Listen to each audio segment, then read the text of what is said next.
तो welcome dear students, class 10 के NCERT गणित के सॉल्यूशन में आपका स्वागत है। आज की इस वीडियो में हम लोग प्रश्नावली 1.8 के प्रश्न संख्या 6 को सोल्व करेंगे। काफी आसान सा एक प्रश्न है, वीडियो में आप बने रहे। कब ये प्रश्न समाप्त हो जाएगा आपको पता भी नहीं चलेगा। देखिए यहाँ पे, देखिए क्या है। यदि कोण ए और कोण बी न्यून कोण हो, देखिए न्यून मतलब होता है कम। न्यून कोण हम उस कोण को कहेंगे जिस कोण का मान 90 डिग्री से कम हो, यानी जो कोण 90 डिग्री से कम होगा उसको न्यून कोण बोलेंगे। तो यहाँ पे ए और बी न्यून कोण है। आगे कह रहा है कि जहां कोस ए बराबर कोस बी, तो दिखाइए कि कोण ए बराबर कोण बी, यानी ये चीज हमें दिया हुआ है, इसका प्रयोग करके हमें दोनों कोण को यहाँ पे बराबर दिखाना है। देखिए काफी सिंपल प्रश्न है। यहाँ पे देखिए, यहाँ पे लिखेंगे हल और जो पहले दिया हुआ है उसको उतार लेते हैं। हमें दिया हुआ है कोस ए बराबर कोस बी दिया हुआ है। अब क्या करेंगे, यहाँ पे इस प्रकार का एक त्रिभुज बना लेंगे। देखिए इस त्रिभुज में यहाँ जो यल टाइप का कोण है ना, यल, इसी को समकोण बोलते हैं। समकोण का मतलब इस कोण का मान 90 डिग्री होगा। अब इसके अलावा यहाँ और यहाँ जो दो कोण है, इन दोनों कोण को न्यून कोण कहेंगे। अब प्रश्न में ए और बी न्यून कोण है, तो इन दोनों न्यून कोण को ए और बी से दर्शा लेंगे। अगर हम यहाँ पे इसको ए कहेंगे तो दूसरा न्यून कोण बी होगा। इसका भी कुछ नाम रख देते हैं, तो इसका सी रख देंगे। अब यहाँ देखिए, कोस का सूत्र होता है बी बाई एच, यानी आधार बट्टा कर्ण।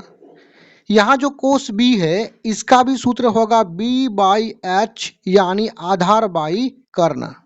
देखिए कोस है तो सूत्र वही होगा, यहाँ पे एंगल अलग है लेकिन सूत्र क्या होगा, वही बी बाई एच ही होगा। लेकिन यहाँ पे एक चीज ध्यान रखिएगा, ये जो बी है यानी भुजा यानी आधार जो बी है, इसको कोण ए से देखेंगे, क्योंकि यहाँ पे कोस के साथ कोण ए है। अब यहाँ कोस के साथ कोण बी है, तो ये जो बी है, ये जो आधार है, इसको कोण बी से देखेंगे।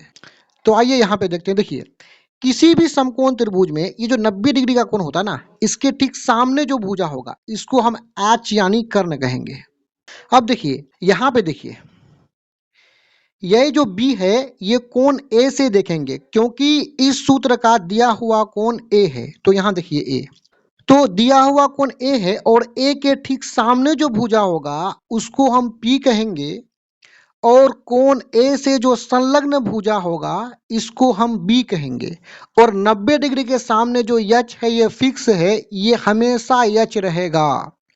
तो इसका मतलब चित्र में ए के सामने ये P और ए से ये संलग्न भुजा जो AC है वो क्या हो जाएगा, B हो जाएगा, यानी AC हो गया B। और 90 डिग्री के सामने जो AB है ये क्या है, H है।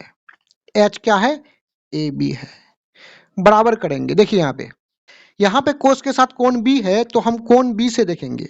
कोण B के ठीक सामने इसको P बोलेंगे, यानी लंब बोलेंगे। और इस कोण से जो संलग्न भुजा है इसको हम बी यानी आधार कहेंगे। तो कोण बी के लिए आधार क्या हो जाएगा, बीसी हो जाएगा। और एच जो है 90 डिग्री के सामने ये जो ए बी है ये एच है। अब यहाँ पे देखिए नीचे ए बी कट जाएगा, यहाँ बचा है ए सी बीच में बराबर, और यहाँ पे क्या है, बी सी। अब आइए त्रिभुज में देखिए, AC कहाँ पे है, यहाँ पे AC है। BC कहाँ पे, यहाँ पे BC है। तो ये दोनों आपस में बराबर है। इसका मतलब AC जो है वो BC के बराबर है। अब एक प्रमेय होता है कि बराबर भुजाओं के जो सामने वाला कोण होता है वो भी बराबर होता है।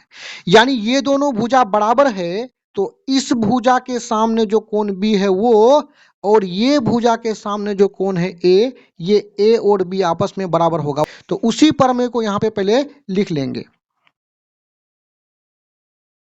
यहाँ पे लिख लिए कि बराबर भुजाओं के सामने वाला कोण भी आपस में बराबर होता है, यानी ये दोनों भुजा बराबर है, तो इसके सामने कोण B और इसके सामने कोण A, ये दोनों कोण आपस में बराबर होगा।